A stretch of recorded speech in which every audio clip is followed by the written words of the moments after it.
வணக்கம் என் விவசாய சொந்தங்களே, நான் தான் உங்க கிராம விவசாயி பேசுறேன். இன்னைக்கு பாத்தீங்கன்னா ஒரு அருமையான பதிவோட நான் உங்களை பார்க்க வந்திருக்கேன். அதுக்கு முன்னாடி நம்ம சேனல்ல சப்ஸ்கிரைப் பண்ணாத பாத்துட்டு இருக்கீங்கன்னா சப்ஸ்கிரைப் பண்ணிக்கோங்க. கூடவே பெல் ஐக்கான் ஆல்ல செட் பண்ணீங்க. அப்பதான் நம்ம தினமும் போடுற விவசாய வீடியோ உடனுக்குடன் நோட்டிபிகேஷனா கிடைக்கும். நீங்க ஒரு வீடியோ கூட மிஸ் பண்ணாம பார்க்கலாம்.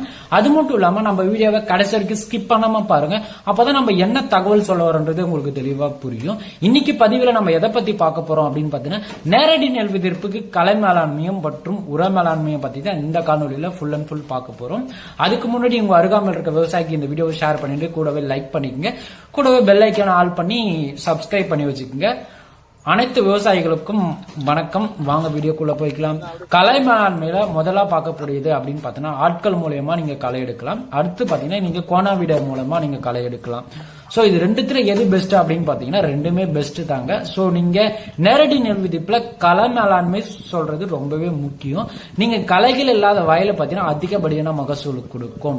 பழைய வேர்கள் அருந்து புது வேரை நம்ம கொண்டு வரணும் அப்படின்னு பாத்தீங்கன்னா, நீங்க களை பறிச்சா மட்டும்தான் முடியும்.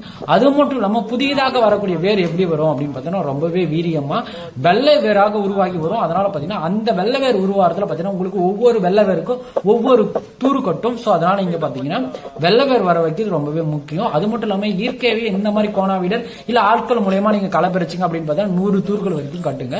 களைக்கொல்லி அப்படின்னு எடுத்துட்டீங்க அப்படின்னு பாத்தீங்கன்னா, இதுல பாத்தீங்கன்னா ஒரு 5 வகையான களைக்கொல்லி நான் குறிப்பிட்டிருக்கேன். சோ அதுல முதலா இருக்கிறது பாத்தீங்கன்னா கவுன்சில் ஆக்டிவ்னு சொல்லக்கூடியது.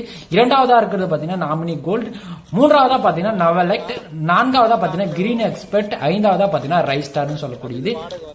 இந்த 4 களைக்கொல்லியும் பாத்தீங்கன்னா நேரடி நெல் விதிர்ப்புக்கு ஒரு சிறந்த களைக்கொல்லி அப்படின்னு பாத்தீங்கன்னா இந்த 4 தாங்க. சோ இதுல கவுன்சில் ஆக்டிவ் பாத்தீங்கன்னா உங்களுக்கு 12வது நாள்லயே நீங்க மணல்ல கலந்து கூட நீங்க வீசலாம். சோ அது பாத்தீங்கன்னா செலக்டிவ் ஹெர்பிசைட், அதாவது நீங்க களைகளுக்கு மட்டும்தான் இது கண்டுபிடிக்கப்பட்டது. சோ நெல் வயலுக்கு எந்த ஒரு சேதமும் ஆகாது. சோ அதனால நீங்க இந்த கவுன்சில் ஆக்டிவ் களைக்கொல்லியை நீங்க கண்டிப்பா தெளிக்கலாம். இந்த நாவல் ஆக்டிவ்னு சொல்லக்கூடியது பாத்தீங்கன்னா, நீங்க நேரடி நெல் விதிர்ப்புக்கு ஒரு 5 இலைக்கு மேல வந்துருச்சு அப்படின்னு பாத்தீங்கன்னா களைகளுக்கு சோ ஒரு சிறந்த களைக்கொல்லிங்க. இது பாத்தீங்கன்னா 1/2 லிட்டர் பாட்டில் பாத்தீங்கன்னா உங்களுக்கு ஒரு 170 லிட்டர்ல தண்ணியில கலந்து அடிக்கணும். நாமினி கோல்டும் பாத்தீங்கன்னா உங்களுக்கு அதே மாதிரி தான். ரைஸ் ஸ்டார் பாத்தீங்கன்னா உங்களுக்கு காம்பினேஷனா கிரீன் ஸ்டார் கூட கொடுக்கலாம். சோ அதிகப்படியான களைகள் இருக்கு, ரொம்ப பெருசா களைகள் வந்துச்சு அப்படின்னு பாத்தீங்கன்னா நீங்க plus green expert plus rice ஸ்டாரும் பாத்தீங்கன்னா நீங்க கலந்து அடிக்கலாம். கிரீன் எக்ஸ்பர்ட் பாத்தீங்கன்னா 100 ml பாத்தீங்கன்னா உங்களுக்கு ஒரு 10 டேங்க் வரும். சோ ரைஸ் ஸ்டார் பாத்தீங்கன்னா உங்களுக்கு ஒரு 1/4 லிட்டர் கலந்துக்கணும் அது கூட. சோ இது அடிச்சீங்கன்னாவே உங்களுக்கு களைகள் முற்றிலுமா கண்ட்ரோல் ஆயிடும். அது கண்ட்ரோல் ஆன பார்த்து நீங்க களை பறிக்கணுமான்னு கேட்டீங்கன்னா கண்டிப்பாவே களை பறிச்சு ஆகணும். சோ உர மேலாண்மையில எத்தனை உரம் போடலாம் அப்படின்னு பாத்தீங்கன்னா, இதுல பாத்தீங்கன்னா 3 வகையான உரம் போடலாங்க. முதல் உரம், 2ஆம் உரம், 3ஆம் உரம் சொல்லிட்டு 3 உரம் கொடுக்கலாம். நீங்க அடி உரமும் கொடுக்கலாம். அடி உரத்துல என்ன கொடுக்கலாம் அப்படின்னு பாத்தீங்கன்னா ஜிப்சம் பிளஸ் பாத்தீங்கன்னா உங்களுக்கு ஜிங்கல் சூப்பர் பாஸ்பேட் பாத்தீங்கன்னா இந்த உரங்கள்ல பாத்தீங்கன்னா நீங்க அடி உரமா கொடுக்கலாம். சோ இந்த உரம் நீங்க கொடுக்கல அப்படின்னு பாத்தீங்கன்னா உங்களுக்கு பயிர்கள் கொஞ்சம் நல்லாவே இருக்காது. நீங்க அந்த அடி உரத்தை இந்த உரங்களை கொடுத்தீங்கன்னாவே போதும். உங்களுக்கு பாத்தீங்கன்னா சீக்கிரமாவே நெல் வயலுக்கு சத்து எடுத்து கொடுக்கும். அதனால பாத்தீங்கன்னா நெல் வயல் சீக்கிரமாவே பச்சை பிடிச்சிக்கும். சோ அதனால பாத்தீங்கன்னா நீங்க நேரடி நெல் விதிர்ப்புக்கு அந்த உரத்தை அடி உரமா பயன்படுத்துங்க. இந்த காம்ப்ளெக்ஸ் உரத்தை நீங்க பயன்படுத்த வேண்டாம். அதுக்கப்புறம் பாத்தீங்கன்னா உரம் போடக்கூடிய 15வது நாள்ல நீங்க காம்ப்ளெக்ஸ் உரம் கலந்து கொடுக்கலாம். சோ 2ஆம் உரத்துல பாத்தீங்கன்னா நீங்க காம்ப்ளெக்ஸ் உரம் மிதமா கொடுக்கலாம். 3ஆம் உரத்துல பாத்தீங்கன்னா அமோனியம் சல்பேட் பிளஸ் உங்களுக்கு பொட்டாஷ் கொடுக்கலாம். சோ 15வது நாள் போடக்கூடிய உரத்துல நம்ம என்னென்னலாம் கொடுக்கலாம் அப்படின்னு பாத்தீங்கன்னா காம்ப்ளெக்ஸ், யூரியா, யூமிக் ஆசிட், வேம், குருணை, பிப்ரோனியல். சோ இந்த 6 கொடுக்கணுமான்னு கேட்டீங்கன்னா கண்டிப்பாவே இந்த 6 கொடுக்கணுங்க.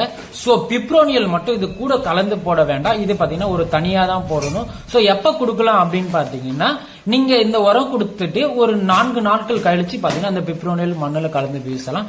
காம்ப்ளெக்ஸ் உரம் பாத்தீங்கன்னா ஒரு ஏக்கராக்கு எவ்வளவு கொடுக்கலாம் அப்படின்னு பாத்தீங்கன்னா, நேரடி நெல் விதிப்பிற்கு ஒரு 50 கிலோ உங்களுக்கு கொடுக்கலாங்க. அது எந்த உரமா இருந்தாலும் சரி, குரோமராக இருக்கட்டும், இல்ல டிஏபி ஆக இருக்கட்டும், இல்ல ஜிங்கல் சூப்பர் பாஸ்பேட் ஆக இருக்கட்டும், இல்ல ஃபேக்டம்பாஸா இருக்கட்டும். சோ இந்த 4 உரங்களை நீங்க கொடுத்தாலும் சரி ஏக்கராவுக்கு 50 கிலோ கொடுக்கணும். இந்த ஜிங்கல் சூப்பர் பாஸ்பேட் மட்டும் நீங்க ஒரு 25 கிலோ எக்ஸ்ட்ரா கொடுங்க.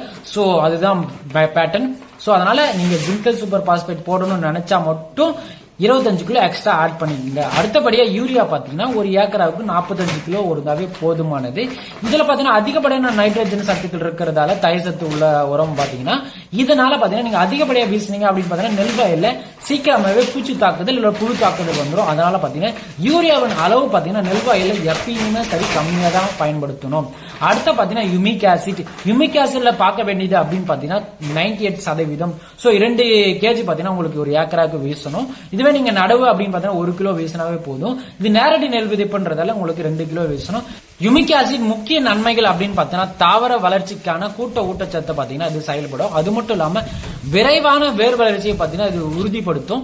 அது மட்டும் இல்லாம ஆரோக்கியமான தண்டு வளர உதவுகிறது மற்றும் மகசூலை பாத்தீங்கன்னா உங்களுக்கு அதிகப்படுத்துகிறதுன்னு பாத்தீங்கன்னா இந்த யுமிக் ஆசிட். சோ அதுல பாத்தீங்கன்னா எத்தனை வேரியன்ட் இருக்கு அப்படின்னு பாத்தீங்கன்னா ஒரு 3 வேரியன்ட் இருக்குங்க.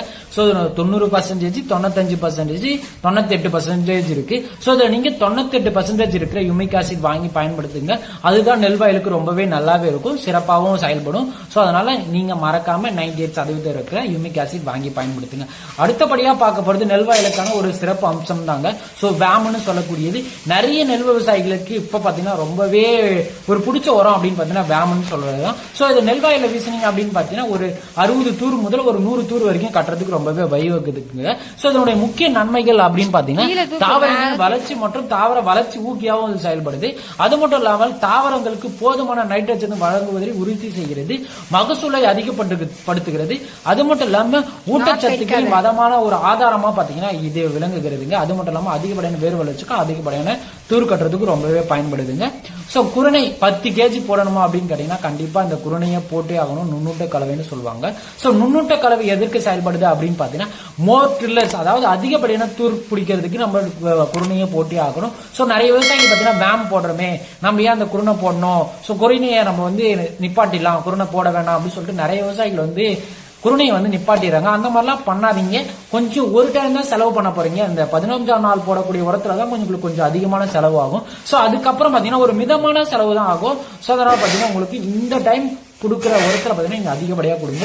அதுக்கு அடுத்தபடியா பார்க்க போறது பாத்தீங்கன்னா பிப்ரோனியல் 0.6 சொல்லக்கூடியது 4%. சோ இது பாத்தீங்கன்னா ரீஜன் சொல்லி இருக்கு. சோ இமாரா இருக்குது, விகாகோ இருக்கு. சோ இந்த மாதிரி நிறைய பிரான்ச்சஸ் இருக்கு.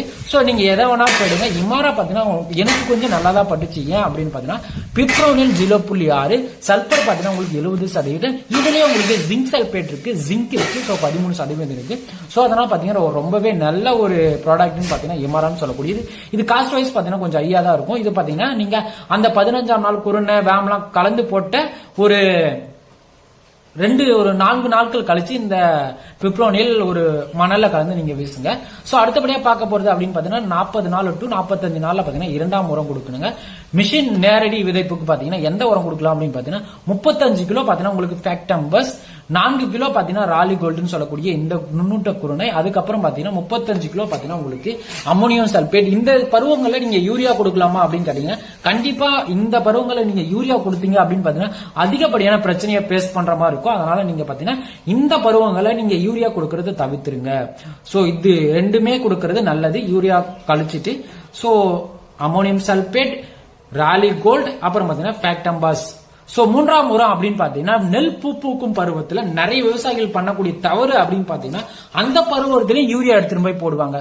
சோ அந்த பருவத்துல நீங்க யூரியா போட்டீங்க அப்படின்னு பாத்தீங்கன்னா என்னென்ன பிரச்சனை நீங்க எதிர்பார்ப்பீங்க அப்படின்னு பாத்தீங்கன்னா விவசாயிகளான நீங்க குலை நோய், அதுக்கப்புறம் பாத்தீங்கன்னா புகையான், அதுக்கப்புறம் பாத்தீங்கன்னா உங்களுக்கு இலை சுருட்டு. சோ இது 3ம் கதிரோரம் காலங்கள்ல வந்துருச்சு அப்படின்னு பாத்தீங்கன்னா ஒரு நெல்வாயில என்ன நடக்கும் அப்படின்னு பாத்தீங்கன்னா அதிகப்படியான மகசூல் இழப்பு ஏற்படுங்க. அதிகப்படியான நெல் பாத்தீங்கன்னா நிறைய பால் ஏறாது. அது மட்டும் இல்லாம பதிர பாத்தீங்கன்னா அதிகமா அடிச்சோம். அதனால பாத்தீங்கன்னா நீங்க குறிப்பிட்ட மகசூல் எடுக்க முடியாதுங்க. சோ நீங்க 15ஆம் நாள் செலவு பண்றத நீங்க காட்டிலும் நீங்க கதிரோரம் காலங்கள்ல ரொம்பவே கேர் பண்ணணும். சோ அந்த மாதிரி கேர் பண்ணனா மட்டும்தான் உங்களால கரெக்டான மகசூலை பாத்தீங்கன்னா நெல் வயல்ல எடுக்க முடியும். சோ அதனால பாத்தீங்கன்னா நீங்க அந்த பருவங்கள்ல நைட்ரஜன் உரங்களை தவிர்த்துட்டு இந்த அமோனியம் சல்பேட் பிளஸ் பொட்டாஷ் போடுங்க. அமோனியம் சல்பேட்ல பாத்தீங்கன்னா உங்களுக்கு 20% பாத்தீங்கன்னா உங்களுக்கு நைட்ரஜன் சத்தாகும் அமோனியம் வடிவில் இருக்குதுங்க. அது மட்டும் இல்லாம உங்களுக்கு 23% பாத்தீங்கன்னா உங்களுக்கு சல்பர் வடிவில் இருக்குங்க. சோ இது ரொம்பவே நல்லது. அது மட்டும் இல்லாம பொட்டாஸ் பாத்தீங்கன்னா உங்களுக்கு 60% இருக்குங்க. பொட்டாஸ் பாத்தீங்கன்னா உங்களுக்கு சாம்பல் சத்து. சோ அதனால பாத்தீங்கன்னா நெல்மணிகள் பாத்தீங்கன்னா நல்லாவே முத்துறதுக்கு ஒரு வழிவகுக்கிறது அப்படின்னு பாத்தீங்கன்னா இந்த பொட்டாஸ் சத்துன்னு சொல்லக்கூடியது. நிறைய விவசாயிகள் என்ன பண்றாங்க அப்படின்னு பாத்தீங்கன்னா இந்த டிராக்டர் உழுவ சொல்ல என்ன பண்றாங்கன்னா அதிகப்படியான ஆழம் போறதால சோ சீக்கிரம் நெல் பாத்தீங்கன்னா பச்சை கட்ட மாட்டேங்குது. சீக்கிரம் பாத்தீங்கன்னா குலை நோய் மாதிரி வந்தது. அப்படியே பாத்தீங்கன்னா நடவு பாத்தீங்கன்னா ரொம்ப கரைஞ்சி போகும். சோ அந்த மாதிரி இருக்கிற விவசாயிகள் என்ன பண்ணுங்க அப்படின்னு பாத்தீங்கன்னா நடவு நடும் போது 3ஆவது நாளே பாத்தீங்கன்னா நீங்க ஜிங்க் சல்பேட் கொடுத்துருங்க. உங்களுக்கு வேர் கொஞ்சம் லைட்டா இறுகி நல்ல வேர்கள் பாத்தீங்கன்னா அழுகாம வேர் வரும். சோ அதுக்கு முன்னாடியே நீங்க அதுக்கப்புறம் பாத்தீங்கன்னா ஒரு 10 நாள் பிப்ரவரியில போட்டாலும் சரி வேற அழுகலாம் நின்று உங்களுக்கு பூஞ்சை தொற்று ஏதாச்சும் இருந்துச்சுன்னா கூட உங்களுக்கு ஒரு நிரந்தர தீர்வு கிடைக்கும். சோ இது வரைக்கும் வீடியோ உங்களுக்கு ரொம்பவே பிடிச்சிருக்குன்னு நினைக்கிறேன். அப்படியே கூடவே லைக் பண்ணுங்க, உங்க அருகாமையில் இருக்க விவசாயிக்கு இந்த வீடியோ ஷேர் பண்ணுங்க. அடுத்து ஒரு நல்ல வீடியோ நான் உங்களை சந்திக்கிறேன். நான் உங்கள் கிராம விவசாயி. நம்மளுக்கு இது வாட்ஸ்அப் குரூப் இருக்கு, மறக்காம நான் டிஸ்கிரிப்ஷன்ல லிங்க் கொடுக்குறேன். எல்லாரும் நம்ம கிராம விவசாயி vlog யூடியூப் சேனல்ல சப்ஸ்கிரைப் பண்ணுங்க மக்களே.